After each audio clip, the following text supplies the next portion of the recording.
നമസ്കാരം. രാഹുൽ മാങ്കൂട്ടത്തിലെ പൂട്ടുവാൻ പെണ്ണുങ്ങൾ ഒരുമ്പിട്ടിറങ്ങുകയാണ്. ഒന്നിനു പുറകെ ഒന്നായി ഈ മാർച്ച് മാസത്തിൽ 2 കേസുകൾ. ലക്ഷ്യം ഒന്നേ ഉള്ളൂ, രാഹുലിന്റെ MLA സ്ഥാനം തെറിപ്പിക്കുക. പക്ഷേ ഈ ചതിക്കുഴികൾക്ക് നടുവിൽ രാഹുലിന് രക്ഷയാകുന്നത് ഞെട്ടിക്കുന്ന ഡിജിറ്റൽ തെളിവുകളും. തിരക്കഥകൾ പൊളിയുകയാണ്. ബലാത്സംഗ കേസിൽ രാഹുലിന്റെ മുൻകൂർ ജാമ്യം റദ്ദാക്കണമെന്ന ഹർജി ബുധനാഴ്ച സുപ്രീംകോടതി പരിഗണിക്കും. വെറും ആരോപണമല്ല, 10 ഇരകൾ ഉണ്ടെന്ന് ഞെട്ടിക്കുന്ന വാദവുമായാണ് പരാതിക്കാരി കോടതിയിലെത്തിയിരിക്കുന്നത്. രഹസ്യരേഖകൾ മുദ്രവച്ച കവറിൽ സുപ്രീംകോടതി രജിസ്ട്രിക്ക് കൈമാറിക്കഴിഞ്ഞു. ഈ ബുധനാഴ്ച രാഹുലിന്റെ വിധി എന്താകുമെന്നറിയാം. എന്നാൽ കഴിഞ്ഞ ദിവസം തിരുവനന്തപുരം കോടതിയിൽ കണ്ടത് മറ്റൊരു കാഴ്ചയാണ്. രാഹുലിനെ കുടുക്കാൻ നോക്കിയ പോലീസിന് ലഭിച്ചത് കനത്ത പ്രഹരം. പരാതിക്കാരിയുടെ അമ്മ രാഹുലിന് മെസ്സേജ് അയക്കുന്നു. പരാതിക്കാരി തന്നെ രാഹുലിന്റെ സോഷ്യൽ മീഡിയ സ്റ്റോറികൾക്ക് സ്നേഹപ്രകടനവുമായി വരുന്നു. ഒരു നമ്പർ ബ്ലോക്ക് ചെയ്യാൻ ശ്രമിക്കുമ്പോൾ സംഭവിക്കുന്ന മിസ് കോൾ എങ്ങനെ ഭീഷണിയാകുമെന്ന പ്രതിഭാഗം ചോദിച്ചപ്പോൾ പോലീസിനും പ്രോസിക്യൂഷനും ഉത്തരമില്ല. രാഹുൽ കോടതിയിൽ സമർപ്പിച്ച തെളിവുകളിൽ ഇക്കാര്യമുണ്ടെന്നും ജാമ്യം റദ്ദു ചെയ്യാൻ പറ്റില്ല എന്ന് കോടതി വിധിച്ചത് ഇവയെല്ലാം കണക്കിലെടുത്താണെന്നും ഫെനി നൈനാൻ വ്യക്തമാക്കിയിരുന്നു. ഈ പറഞ്ഞ കള്ളത്തിന് നാട്ടുകാരുടെയും കൂട്ടുകാരുടെയും ഈ ലോകത്തിന്റെ മുന്നിൽ തലകുനിച്ചു നിർത്തുമെന്നാണ് ഫെനി നൈനാൻ വെല്ലുവിളിക്കുന്നത്. പരാതിക്കാരി തനിക്കെതിരെയും അപവാദ പ്രചരണം നടത്തിയെന്നും അതിനെതിരെ ശക്തമായ നിയമ നടപടി സ്വീകരിക്കുമെന്നും ഫെനി തന്റെ ഫേസ്ബുക്ക് കുറിപ്പിലൂടെ വ്യക്തമാക്കി. കോടതി മുറിയിലും പൊതുസമൂഹത്തിലും ഇതിന് കണക്ക് പറയേണ്ടി വരും എന്ന ഫെനിയുടെ വാക്കുകൾ ഒരു വലിയ പോരാട്ടത്തിന്റെ സൂചനയാണ് നൽകിയത്. ഇന്നത്തെ ദിവസം പറയേണ്ടത് രാഹുൽ മാങ്കൂട്ടത്തിനെ പറ്റിയാണ്. അയാൾ കാണിച്ച അച്ചടക്കം ചുരുങ്ങിയത് 2 സീറ്റിലെങ്കിലും കോൺഗ്രസിന് ഗുണമാകുന്നുണ്ട്. അതിനെപ്പറ്റി വേറെ ഒരു അവസരത്തിൽ പറയാം. കേസിനെ പറ്റി തന്നെ പറയാം. രാവിലെ വാർത്തകൾ ഉണ്ടായിരുന്നു രാഹുൽ നിന്ന് നിർണായകമെന്ന്. കുറേയായി ഈ തലക്കെട്ട് ശീലമായിട്ടുണ്ട്. രാഹുൽ MLA രണ്ടാമത്തെ കേസിലെ പരാതിക്കാരി ഫോൺ വിളിക്കാൻ ശ്രമിച്ചത് ഭീഷണിപ്പെടുത്തുവാനായിരിക്കാം. അതുകൊണ്ട് ജാമ്യം റദ്ദാക്കണമെന്ന് ആവശ്യപ്പെട്ട് SIT കൊടുത്ത പരാതിയിൽ വിധി പറയുന്ന ദിവസം എന്നതായിരുന്നു ഇന്നത്തെ വിശേഷം. കോടതി വിധി വന്ന ശേഷം കാര്യമായ വാർത്തകളില്ല. എന്താണ് കാരണം? രാഹുൽ MLAയുടെ ജാമ്യം റദ്ദു ചെയ്യാൻ പറ്റില്ല എന്ന് കോടതി വിധിച്ചു. എന്തുകൊണ്ടാണ് കോടതി അങ്ങനെ വിധിച്ചത്? രാഹുൽ കോടതിയിൽ സമർപ്പിച്ച തെളിവുകൾ ഈ പരാതിക്കാരിയുടെ അമ്മ തന്നെ അദ്ദേഹത്തിന്റെ ഫോണിലേക്ക് മെസ്സേജുകൾ അയക്കുന്നുവെന്നും പരാതിക്കാരിയും തന്റെ സ്റ്റോറികൾക്ക് പ്രതികരിക്കുന്നു എന്നുമാണ്. ഈ പരാതിയിൽ പറഞ്ഞ ദിവസം പോലും പരാതിക്കാരിയുടെ അമ്മ ഫോണിൽ മെസ്സേജ് അയച്ചുവെന്നും അതിനാൽ ബ്ലോക്ക് ചെയ്തു എന്നുമുള്ള തെളിവുകൾ കോടതിയിൽ സമർപ്പിച്ചു. അത് കോടതിക്ക് ബോധ്യമായി. ഒരു ചെറുപ്പക്കാരനെ ഒരു സർക്കാരും ഒരു സംഘം മാധ്യമങ്ങളും ചേർന്ന് കഴിവേറ്റാൻ ശ്രമിച്ചതിന്റെ ഉദാഹരണമാണ് രാഹുൽ കേസ്. അയാൾ തന്നെ സൂചിപ്പിച്ച പോലെ കേരളം ഇതിന്റെ ചതികൾ ഒന്നൊന്നായി തെളിവ് സഹിതം തിരിച്ചറിയും തീർച്ച. ഇന്ന് തള്ളി പറഞ്ഞവർ അന്ന് ദുഃഖിക്കും. ഈ പരാതിക്കാരി എനിക്കെതിരെ അപവാദ പ്രചാരണം നടത്തിയിരുന്നു. ഞാൻ നിയമ നടപടികളുമായി മുന്നോട്ട് പോവുകയാണ്. പ്രിയപ്പെട്ട പരാതിക്കാരി കോടതി മുറിയിലും പൊതുസമൂഹത്തിലും ഇതിന് കണക്ക് പറയേണ്ടി വരും. ഈ പറഞ്ഞ കള്ളത്തിന് നാട്ടുകാരുടെയും കൂട്ടുകാരുടെയും ഈ ലോകത്തിന്റെ മുന്നിൽ തല കുനിച്ചു നിർത്തും. കോടതിയിൽ കള്ളം തെളിയുമ്പോൾ തിരശ്ശീലയ്ക്ക് പിന്നിൽ നിൽക്കാനാകില്ല എന്നാണ് ഫെനി നൈനാൻ ഫേസ്ബുക്കിലൂടെ വിശദീകരിച്ചത്. ഒരു വശത്ത് രാഷ്ട്രീയ വേട്ടയാടലെന്ന് കോൺഗ്രസ് ആരോപിക്കുമ്പോൾ മറുവശത്ത് ഡിജിറ്റൽ തെളിവുകൾ രാഹുൽ വലിയ കവചമായി മാറുകയാണ്. സർക്കാരും ഒരു വിഭാഗം മാധ്യമങ്ങളും ചേർന്ന് കെട്ടിച്ചമച്ച കേസാണിതെന്ന് അണികൾ വിശ്വസിക്കുന്നുണ്ട്.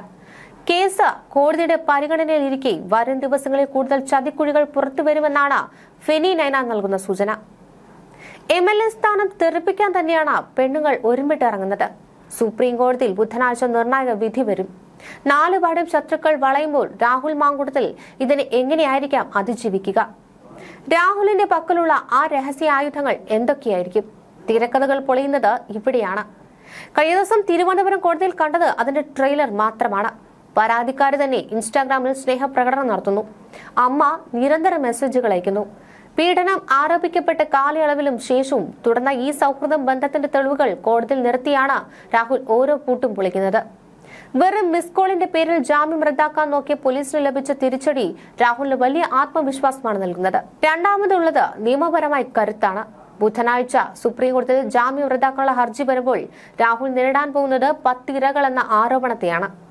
എന്നാൽ പരസ്പര സമ്മതപ്രകാരമുള്ള ബന്ധങ്ങൾ എന്ന വാദത്തിൽ ഉറച്ചു നിന്നുകൊണ്ട് രാഷ്ട്രീയ വൈരാഗ്യം തീർക്കാൻ സ്ത്രീകളെ ആയുധമാക്കുന്നുവെന്ന പ്രതിരോധം രാഹുൽ ശക്തമാക്കും. മുദ്രവച്ച കവറിലെ രഹസ്യങ്ങളെ നേരിടുവാൻ രാഹുലിന്റെ നിയമസംഘം സർവ്വസജ്ജമാണ്.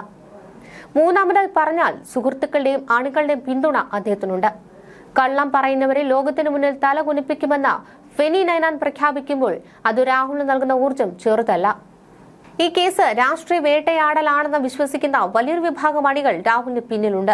ഓരോ തവണ ജയിലിൽ പോകുമ്പോഴും കൂടുതൽ കരുത്തോടെ തിരിച്ചു വരുന്ന രാഹുൽ ഈ പരീക്ഷണത്തെയും തന്റെ രാഷ്ട്രീയ വളർച്ചയ്ക്കുള്ള ഇന്ധനമാക്കുകയാണ്. എന്നാൽ രാഹുൽ മാങ്കൂട്ടത്തിനെതിരെ സുപ്രീം കോടതിയിൽ ഉയർന്നത് വെറും ആരോപണങ്ങളല്ല, മറിച്ച് തകർക്കുവാൻ പോകുന്ന സ്ഫോടനാത്മകമായ വിവരങ്ങളാണ്. 10 ഇരകൾ എന്ന പരാതിയിൽ പ്രായപൂർത്തിയാകാത്ത ഒരു പെൺകുട്ടിയും ഉൾപ്പെട്ടിട്ടുണ്ടെന്ന ഞെട്ടിക്കുന്ന വിവരമാണുള്ളത്. 10 ഇരകൾ എന്ന ആരോപണം തെളിഞ്ഞാൽ അത് കേരള രാഷ്ട്രീയത്തിലെ തന്നെ ഏറ്റവും വലിയ ക്രിമിനൽ കേസായി മാറും. കേവലം ബലാത്സംഗ കുറ്റമല്ല, പോക്സോ കൂടി ചാർജ് ചെയ്യപ്പെട്ടാൽ ജാമ്യം ലഭിക്കുവാനുള്ള സാധ്യതകൾ മങ്ങും. ഇത്രയും കടുത്ത കുരുക്കുകൾക്കിടയിലും രാഹുൽ ഇതിനെ എങ്ങനെ അതിജീവിക്കും? തിരുവനന്തപുരം കോടതിയിൽ കണ്ടതുപോലെ ഡിജിറ്റൽ തെളിവുകൾ തന്നെയാണ് രാഹുലിന്റെ ഏക പ്രതീക്ഷ. പരാതിക്കാരിയുടെ അമ്മയുടെ സന്ദേശങ്ങളും സ്നേഹപ്രകടനങ്ങളും ഈ ആരോപണങ്ങൾ എത്രത്തോളം ഖണ്ഡിക്കുമെന്നതാണ് നിർണായകം. ഒരു രാഷ്ട്രീയ വേട്ടയാടലിന് വേണ്ടി പ്രായപൂർത്തിയാകാത്ത കുട്ടികളെ വരെ വലിച്ചിഴയ്ക്കുന്നുവെന്ന വാദം രാഹുലിന്റെ വക്കീൽ ഉയർത്തിയേക്കാം. ഇതൊരു നിയമ പോരാട്ടം മാത്രമല്ല, രാഹുലിന്റെ രാഷ്ട്രീയ നിലനിൽപ്പിന്റെ പ്രശ്നമാണ്.